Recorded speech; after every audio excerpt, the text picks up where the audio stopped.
Hello and welcome दोस्तों, बहुत बहुत स्वागत है आपका हमारे इस मेवाड़ ऑनलाइन स्टडी चैनल पे। दोस्तों मैं लेके आया हूँ आपके लिए फ्लैगशिप योजना का पार्ट टू। पहला पार्ट हमने पढ़ लिया है दोस्तों। अगर आपने वो नहीं देखा है तो उसकी लिंक मैं डिस्क्रिप्शन में दे दूंगा, तो वहाँ से जाके देख लेवे। तो चलिए आज के इस वीडियो को शुरू करते हैं। तो ये एक तरफ तो दे रखी है दोस्तों योजना, और एक तरफ दे रखी है उसके लाभार्थी कौन कौन होंगे और उनको क्या क्या लाभ मिलेगा। इधर अपनी योजना है मुख्यमंत्री वृद्धावस्था पेंशन योजना है। वो मतलब कौन सी सरकार चला रही है, अपनी राज्य सरकार चला रही है या फिर केंद्र सरकार चला रही है। तो ये मुख्यमंत्री वृद्धावस्था पेंशन है, वो अपनी राज्य सरकार चला रही है। दोस्तों कौन चला रही है? अपनी राज्य सरकार चला रही है। उसके बाद इसके लाभार्थी कौन कौन होंगे? इसके लाभार्थी ऐसे व्यक्ति होंगे जिनकी उम्र 75 से 55 वर्ष से 75 वर्ष की आयु है। अगर कोई महिला है तो वो इसकी लाभार्थी होगी। और उसे लाभ क्या मिलेगा दोस्तों? तो उसे प्रति माह 750 रुपये पेंशन के तौर पे दिए जाएंगे। और अगर कोई पुरुष है तो उसकी उम्र कितनी होनी चाहिए? पुरुष की उम्र होनी चाहिए 58 से 75 वर्ष। और उस पुरुष को पर मंथ कितने रुपए मिलेंगे? तो 750 रुपये मिलेंगे। और उसके बाद अगर कोई 75 वर्ष से ऊपर की आयु का है तो उसे 1000 रुपये प्रति माह मिलेंगे, चाहे वो औरत हो या फिर पुरुष हो। दोनों को 1000 रुपये मिलेंगे अगर 75 वर्ष से वो ऊपर है तो। फिर अपनी आगे की योजना आती है दोस्तों मुख्यमंत्री एकल नारी सम्मान पेंशन योजना। तो ये भी अपनी राज्य सरकार चलाती है दोस्तों। और इसके लाभार्थी कौन कौन होंगे? तो एक तो विधवा जो भी औरतें हैं वो, अगर कोई तलाकशुदा औरत है तो वो, या फिर परित्यागता जो महिला है वो भी इसकी लाभार्थी होगी दोस्तों। अब उसे क्या क्या लाभ मिलेगा?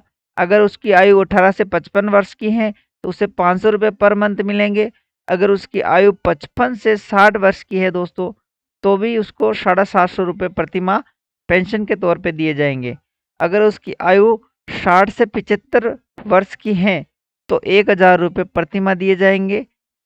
और अगर वह 75 वर्ष से अधिक आयु की हैं तो उसे 1500 रुपये दिए जाएंगे। ये आपको ध्यान रखना है दोस्तों।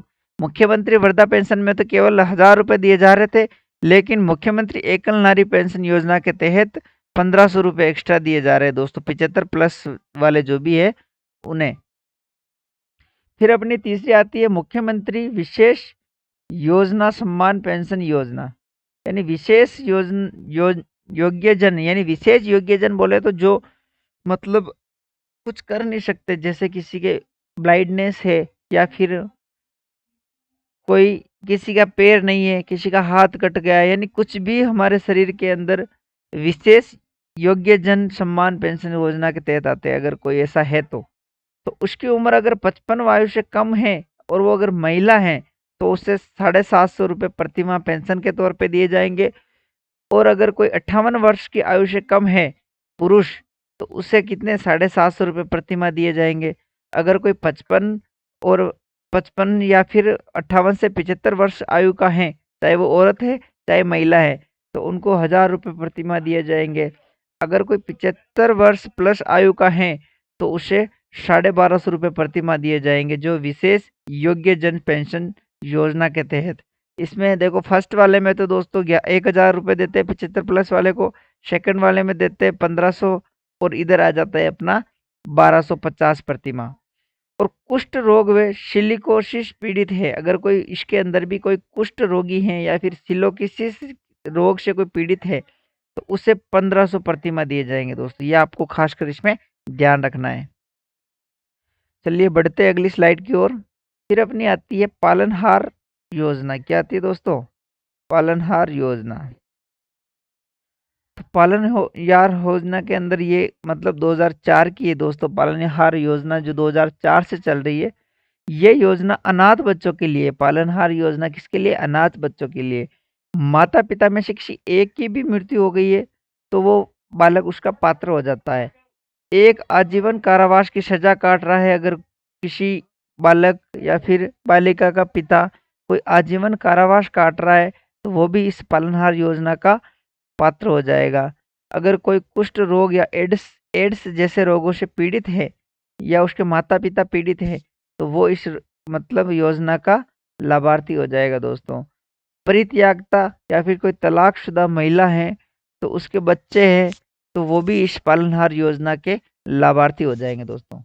परित्यागशुदा जो महिला होती है, परि मतलब तलाकशुदा या फिर परित्यागता, तो उसके कोई बच्चे हैं तो वो भी इस पालनहार योजना के लाभार्थी हो जाएंगे। अनाथ बच्चों के पालन पोषण की जिम्मेदारी लेने वाले व्यक्ति को पालनहार कहा जाता है। यानी अनाथ जो भी बच्चे होते हैं उसकी जिम्मेदारी लेते हैं ना, तो उनको हम क्या बोलते हैं, पालनहार कहा जाता है, तथा उसे सहायता दी जाती है और उसे सरकार की तरफ से सहायता दी जाती है। बढ़ते हैं अगली स्लाइड की ओर।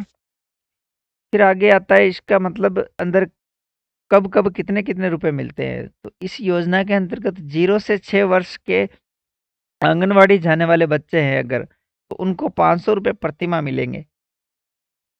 अगर कोई 6 से 18 वर्ष का बच्चा है और वो विद्यालय जाने के लिए रेडी है या विद्यालय जा रहा है तो उसे 1000 रुपये प्रति माह दिए जाएंगे। अब इसमें एक नए बजट के अंदर कुछ घोषणाएं कर रखी है दोस्तों।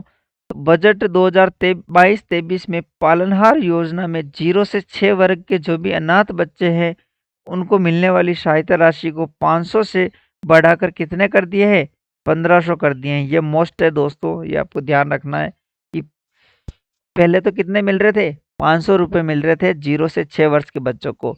और अपना नया बजट आया 2022-23, उसमें कितना कर दिया, उसको 1500 कर दिया है। 500 से बढ़ाकर कितना कर दिया है, 1500। और जो 6 से 18 वर्ग के आयु के बच्चों को मिल रहा था उसे 1000 से बढ़ा करके कितना कर दिया है, 2500 कर दिया है दोस्तों। ये आपको ध्यान रखना है। यानी पहले 1000 मिलते थे उसकी जगह अब कितने मिल रहे हैं, 2500 मिल रहे हैं इस नए बजट में।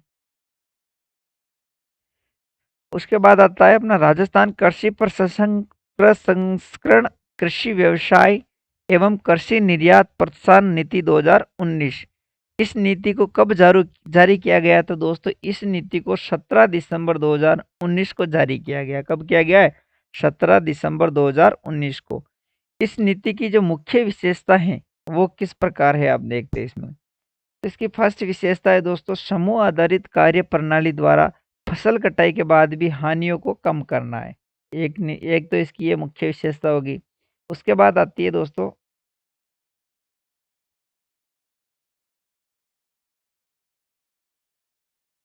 उसके बाद है कृषकों एवं उनके संगठनों की सहभागिता बढ़ाना। यानी अपने जो करने वाले कृषक होते हैं उनकी संगठनों की जो सहभागिता होती है उसे बढ़ाना इसका दूसरा कार्य है।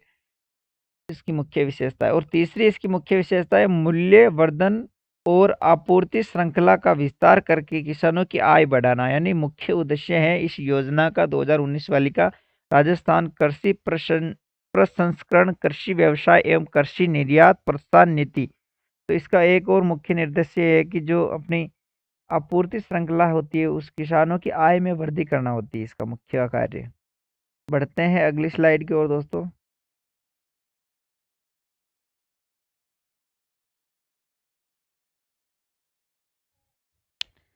उसके बाद है दोस्तों, राज्य की जो उत्पादन बहुलता वाली फसलें होती है, जैसे जीरा हो गया, धनिया हो गया, सौंफ हो गया, अजवाइन हो गया, गवार हो गया, इसबगोल हो गया, दलहन, तिलहन, मेहंदी या फिर आदि, इससे जो भी फसलें जुड़ी हुई हैं तो उनके मूल्यों के संवर्धन तथा निर्यात को प्रोत्साहन देना। यानी जो ये बहुमूल्य की जो वस्तुएं है, मतलब ज़्यादा चाहने वाली वस्तु है या ज़्यादा महंगी जाने वाली वस्तु है, तो उन वस्तुओं को आयात और निर्यात जो भी होता है उनका, उन निर्यात में प्रोत्साहन देना, यानी उनको ज़्यादा लाभ देना उसके साथ। उसके बाद है खाद्य प्रसंस्करण के क्षेत्र में प्रशिक्षण पाठ्यक्रमों के द्वारा कौशल विकास रोजगार का सृजन करना। यानी जो खाद्य प्रसंस्करण क्षेत्र है उसके अंदर लोगों को प्रशिक्षण देके, यानी उनको थोड़ा ज्ञान दे करके उनके पाठ्यक्रमों के कौशल का विकास करना और उनको रोजगार उपलब्ध करवाना। और उसके बाद का पॉइंट है मांग आधारित उत्पादन को बढ़ाना। अगर किसी की मांग है, जैसे कि अभी अपने यहाँ किसी क्षेत्र में बरसात हो गई है और वहाँ गेहूं की फसल नहीं हुई है, तो वहाँ उस क्षेत्र के लिए गेहूं की फसल की मांग है, तो उस मांग को बढ़ाने के लिए जहाँ अच्छी बरसात हुई है या फिर जहाँ अच्छी फसल होती है, तो उन वहाँ के किसानों को क्या किया जाएगा कि प्रोत्साहित किया जाएगा कि आप गेहूं की फसल बोओ। वहाँ फिर उनके मतलब मांग आधारित, क्योंकि उसकी मांग ज़्यादा है, तो उसे मांग आधारित उत्पादन को बढ़ाना है, यानी जिसकी मांग होती है उस वाली फसल की उत्पादनता को बढ़ाना है दोस्तों। अब उसके बाद आता है वित्तीय प्रावधान। इसके अंदर वित्तीय प्रावधान क्या है देखो। वित्तीय प्रावधान ये है कि किसानों और उनके संगठन के लिए कृषि प्रसंस्करण प्रसंस्करण और अवसंरचना विकास के लिए परियोजना लागत 50% का अनुदान दिया जाएगा। यानी अगर कोई कृषक है तो वो कुछ भी अपने खेती के अंदर कोई परियोजना लगाना चाह रहा है या फिर योजना लगाना चाह रहा है, तो उसके अंदर उसको 50% का अनुदान दिया जाएगा। यानी 50% सरकार देगी, 50% वो खुद लगा सकता है। और अधिकतम इसके अंदर 100 लाख रुपए सरकार दे सकती है इन योजनाओं के लिए। उसके बाद आ जाता है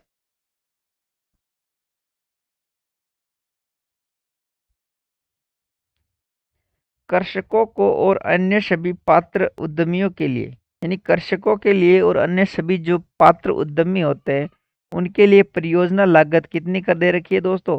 25% दे रखी है। और अधिकतम उनको 50 लाख रुपए दे सकती है सरकार। उसके बाद आता है टर्म लोन। यानी किसी खेती पर अगर कोई लोन लेना चाह रहा है तो उसका 5% जो ब्याज सब्सिडी है वो उनको दी जाती है।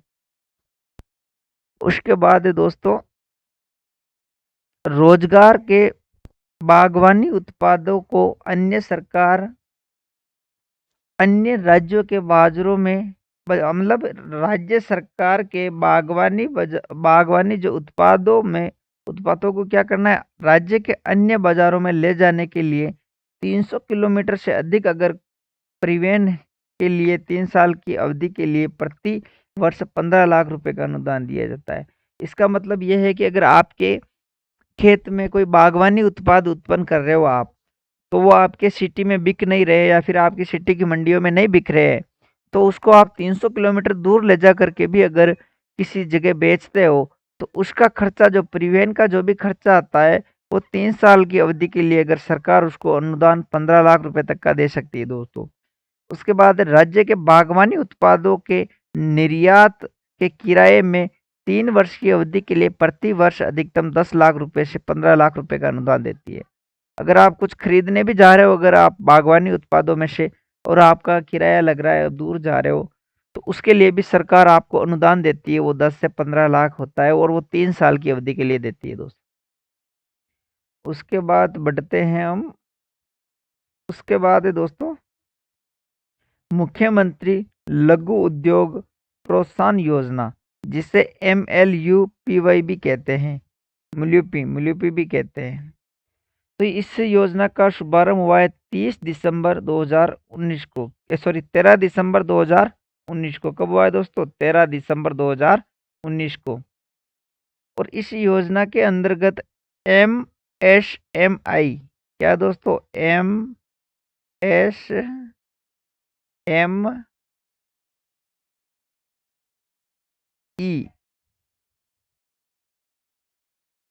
ई मतलब MSME, आपने सुना होगा MSME को ऋण सुविधा उपलब्ध कराना। अगर आप कोई छोटा सा भी बिजनेस चलाते हैं, तो उसको आप मतलब कोई उद्योग चलाते हैं, उसके ऊपर ये लोन उपलब्ध करवाती है। इसका मुख्य कार्य ये है दोस्तों।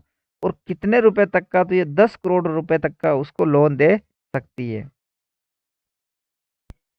उसके बाद है 25 लाख रुपए के ऋण के लिए 8% की जो सब्सिडी होती है वो सरकार देगी। अगर आप 25 लाख का लोन ले रहे हो MSME के ऊपर, अपने बिजनेस के ऊपर, अपने उद्योगों के ऊपर, तो आपको 8% की सब्सिडी सरकार देगी। अगर आप 5 करोड़ रुपए का लोन ले रहे हो तो उसके ऊपर 6% की सब्सिडी ब्याज के ऊपर वो सरकार देगी। अगर आप 10 करोड़ रुपए तक का लोन ले रहे हो तो 5% की सब्सिडी सरकार देगी दोस्तों, सरकार देगी। उसके बाद आ जाता है अपना बजट घोषणा 2022-23 के अंदर। इसके अंदर क्या चेंज किए गए हैं? तो कृषि आधारित जो MSME होती है, उसकी स्थापना विस्तार हेतु मुख्यमंत्री लघु उद्योग प्रोत्साहन योजना के तहत सब्सिडी 8% से बढ़ा करके 9% कर दी है। यानी 25 लाख के लोन पे कितना मिल रहा था, पहले 8% मिल रही थी, उसको अब बढ़ा करके ये अपना नया बजट है उसके अंदर उसको 9% कर दिया है। कितना प्रतिशत कर दिया है? 9% कर दिया है। उसके बाद राजस्थान सूक्ष्म एवं लघु माध्यम उद्यम यानी facilitation of establishment and cooperation अधिनियम 2019। अब ये क्या है, इसका मुख्य उद्देश्य क्या है? तो इसका मुख्य उद्देश्य है एमएसएमई की जो भी परेशानी मुक्त स्थापना को प्रोत्साहन करना। यानी एमएसएमई अगर आप कोई उद्योग लगाना चाह रहे हो, उसके अंदर कोई परेशानी आ रही है तो उसे प्रोत्साहित करना, अगर उसे खत्म करना, यानी उसे थोड़ा बढ़ावा देना।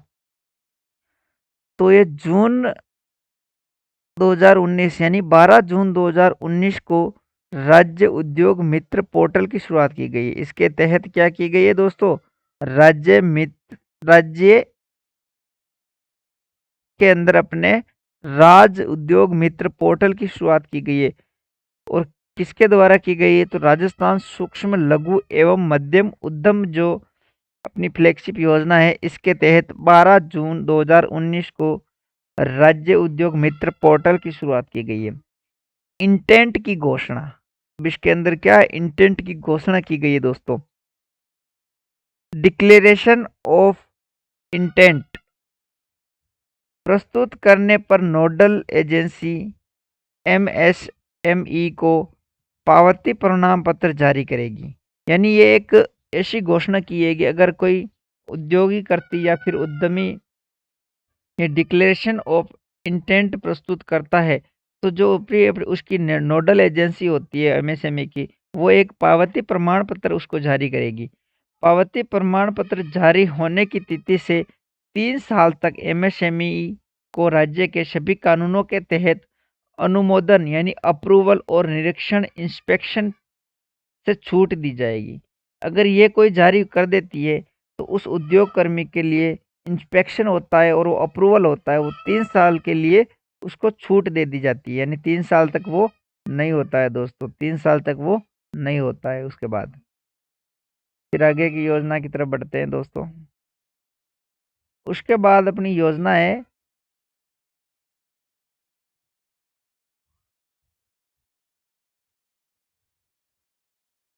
राजस्थान निवेश प्रोत्साहन योजना। कौन सी है दोस्तों? राजस्थान निवेश प्रोत्साहन योजना, जिसे RIPS भी कहते हैं। इसका शुभारंभ हुआ है दोस्तों 17 दिसंबर 2019 से। कब से? 17 दिसंबर 2019 से। इसका उद्देश्य है दोस्तों उद्योगों को कर यानी टैक्स में छूट देना। जो भी उद्योग बने हुए हैं या लगा रहे हैं कोई, तो उनको मतलब जो टैक्स लगता है उसमें छूट देना। अर्थात राजस्थान में कई इंडस्ट्री को 7 वर्षों तक जीएसटी में 100% तक का छूट प्रदान किया गया है। यानी इसके अंदर क्या है, जो अपनी जीएसटी लगती है ना, तो अगर कोई उद्योग लगा रहा है तो उसे 7 साल तक जीएसटी में 100% यानी जीएसटी फ्री है, उनके लिए कोई जीएसटी नहीं लगती है, उनको छूट दे रखी है सरकार ने। राज्य सरकार ने RIPS 2022 यानी राजस्थान निवेश प्रोत्साहन योजना 2022 भी प्रारंभ की है, जो कि 7 अक्टूबर 2022 से 31 मार्च 2027 तक प्रभावी रहेगी। यानी राज्य सरकार ने ये योजना एक 2019 में थी, उसके बाद 2022 में भी चालू की है, तो वो 7 अक्टूबर 2022 से 31 मार्च 2027 तक प्रभावी रहेगी, यानी लागू रहेगी। उसके बाद आता है अपना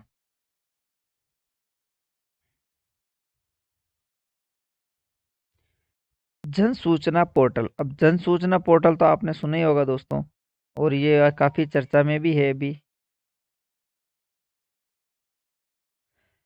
जन सूचना पोर्टल 13 सितंबर 2019 को इसे लॉन्च किया गया है दोस्तों, यानी इसका शुभारंभ किया गया है। राजस्थान जन सूचना पोर्टल लॉन्च करने वाला ये पहला राज्य, ये मोस्ट इम्पोर्टेंट है कि जन सूचना पोर्टल जारी करने वाला प्रथम राज्य कौन सा है, तो वो आपका राजस्थान हो जाएगा। जन सूचना एवं प्रौद्योगिकी विभाग द्वारा संचालित किया जाता है। ये जो जन सूचना पोर्टल है ना, ये जन सूचना एवं प्रौद्योगिकी विभाग है, वो चलाता है।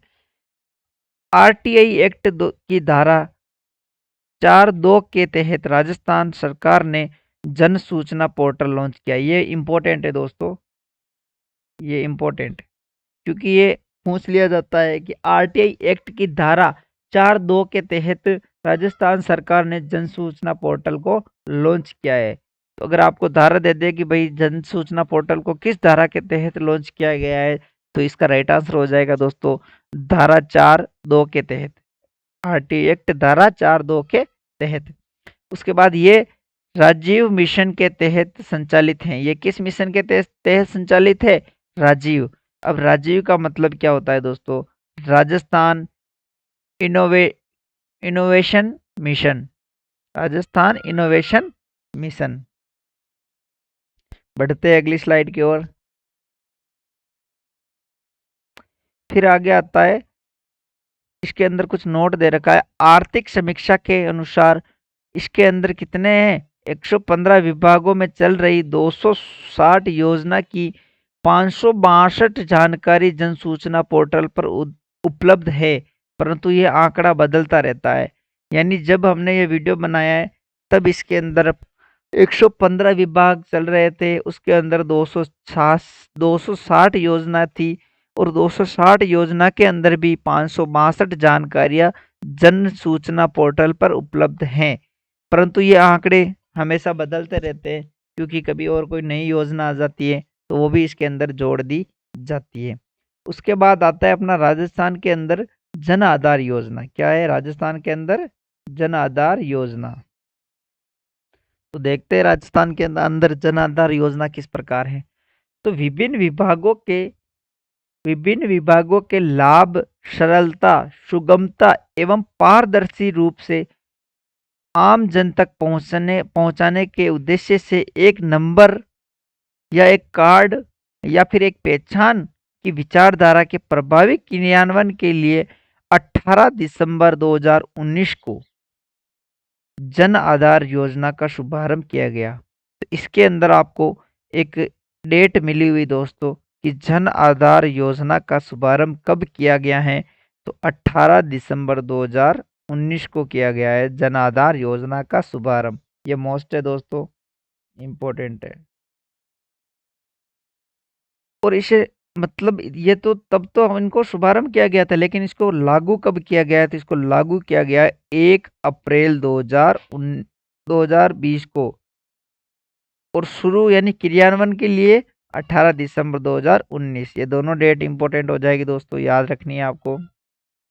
इसे लागू तो 1 अप्रैल 2020 के अंदर किया गया है। प्रदेश के सभी निवासी इसके पात्र होंगे। इसके पात्र कौन होंगे? जो भी अपने प्रदेश के अंदर रह रहे हैं, यानी अपने राज्य के अंदर रह रहे हैं, वो सारे के सारे निवासी इसके पात्र होंगे। इससे प्रत्येक परिवार को एक नंबर, मतलब प्रत्येक परिवार को एक नंबर, एक कार्ड और एक पहचान मिलेगी। यानी अलग अलग नंबर से एक कार्ड मिलेगा, जिसे जन आधार कार्ड कहते हैं। वो आपको पता ही है कि सबको अलग अलग उसके अंदर मिलती है जन आधार संख्या। बढ़ते हैं अगली तरफ की ओर। उसके बाद इसके अंदर नामांकित परिवारों को 10 अंकों का और परिवार के सदस्यों को 11 अंकों का एक यूनिक पहचान नंबर दिया जाएगा। ये मोस्ट है दोस्तों, कहीं भी पूछ सकते हैं कि जो अपना परिवार के नंबर होते हैं वो तो होते हैं 10, उसके बाद उसके अंदर जो भी सदस्य होते हैं उनको नंबर दिया जाता है 11 अंक। तो ये थोड़ा ध्यान रखना आप। नोट, आधार कार्ड के अंदर अगर डिजिट पूछे दोस्तों, ये भी आजकल ट्रेंड हो गया है क्वेश्चन पूछने का कि डिजिट भी पूछ लेते हैं। तो आधार कार्ड के अंदर 12 डिजिट होते हैं, और उसके बाद आधार कार्ड के बाद उसके अंदर नामांकित परिवारों को 10 अंक दिए जाते हैं। यानी परिवार संख्या में तो 10 अंक होते हैं, और सदस्य संख्या के अंदर 11 अंक इसके अंदर दिए जाते हैं। फिर उसके बाद है 18 वर्ष या इससे अधिक आयु वाली जो महिला होती है, उसे इसका मुखिया बनाया जाता है। किसका? जन आधार कार्ड का। महिला नहीं है तब 21 वर्ष का अगर कोई पुरुष है तो उसको भी मुखिया बना दिया जाता है। अगर किसी के घर में महिला नहीं है, केवल पुरुष ही है, तो अगर वो 21 वर्ष का है तो उसे जन आधार का मुखिया बना दिया जाएगा। राज्य सरकार की सभी जो नगद या फिर कोई सब्सिडी होती है वो इसी कार्ड के द्वारा मिलेगी दोस्तों। इसमें जन आधार पंजीयन, जन्म मृत्यु पंजीयन, विवाह पंजीयन, आधार पंजीयन होंगे। यानी इसके तहत ये इतनी सारी सुविधाएं दी जाएगी। उसके बाद आता है दोस्तों अपना, यानी इसको आयोजन कौन सा विभाग कर रहा है, तो योजना विभाग इसका प्रशासनिक विभाग है। क्वेश्चन आ जाए कि जन आधार कौन से विभाग के अंतर्गत आता है, तो इसका राइट आंसर हो जाएगा दोस्तों योजना विभाग के अंतर्गत ये आता है। बढ़ते हैं अगली स्लाइड की ओर।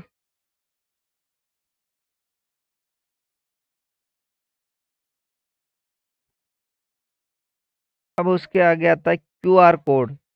क्यूआर कोड दोस्तों एक ऐसा स्कैन करने वाला होता है, मैं आपको यहाँ दिखा दूँ अगर यहाँ कहीं शो करता हो तो। एक मिनट, ये ऐसा, ये इधर देख लो आप, ये ऐसा आता है दोस्तों। ये जो अपना दिख रहा ना क्यूआर कोड अभी दिखा था वो, तो ये क्यूआर कोड उसे बोलते हैं क्यूआर कोड। और जन आधार पोर्टल, ये दो सुविधा इसके अंदर है दोस्तों। और 18 दिसंबर 2019 को राजस्थान जन आधार प्राधिकरण अधिनियम 2020 को लागू किया गया है।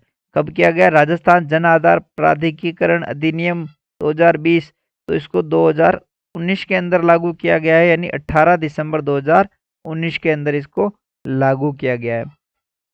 राजस्थान जन आधार प्राधिकरण का गठन किया गया है।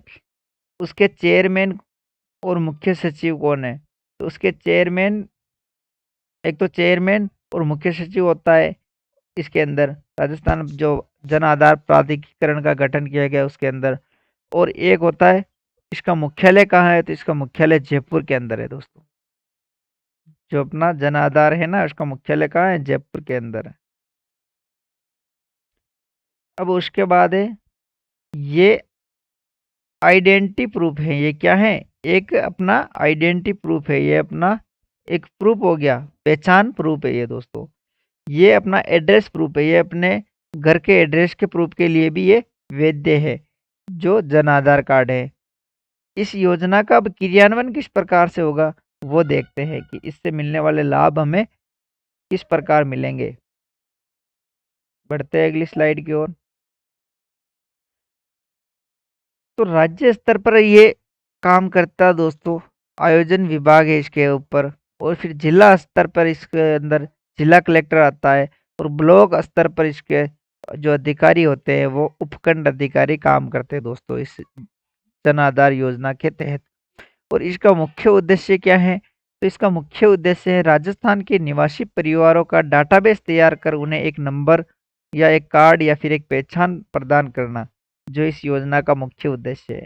मतलब सारा डाटाबेस तैयार करना, फिर उन्हें एक नंबर देना यूनिक, और नंबर देने के बाद उनका पहचान प्रदान करना, यानी एक कार्ड प्रदान करना उनको अलग से।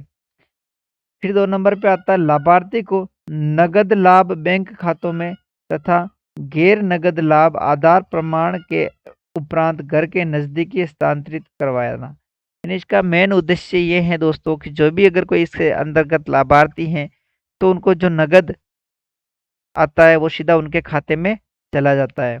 अगर कोई कैश है यानी गैर नगद है तो वो उनके प्रमाण के आधार पर उनके घर पे नज़दीकी स्थानांतरित करवा दिया जाता है।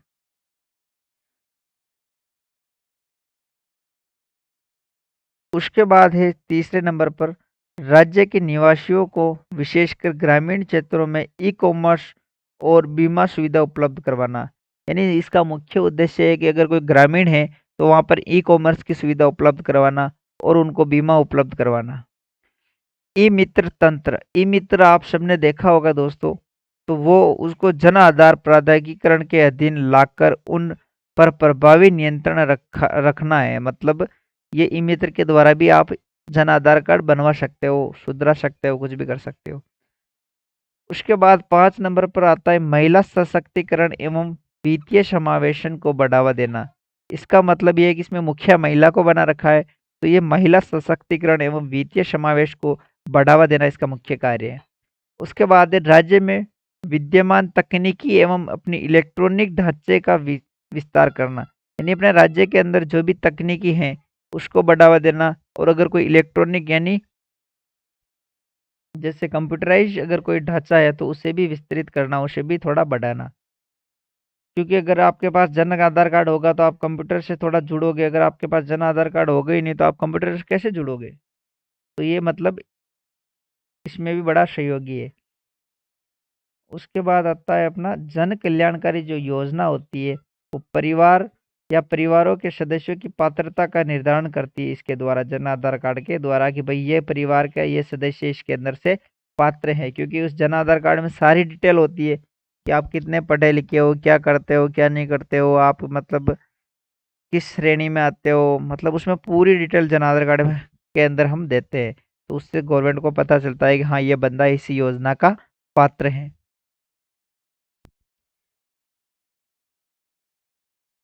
उसके बाद ये योजना दोस्तों कल पढ़ेंगे, क्योंकि वीडियो बड़ा लंबा हो गया है, तो इसको कल नेक्स्ट वीडियो में डाल दूंगा।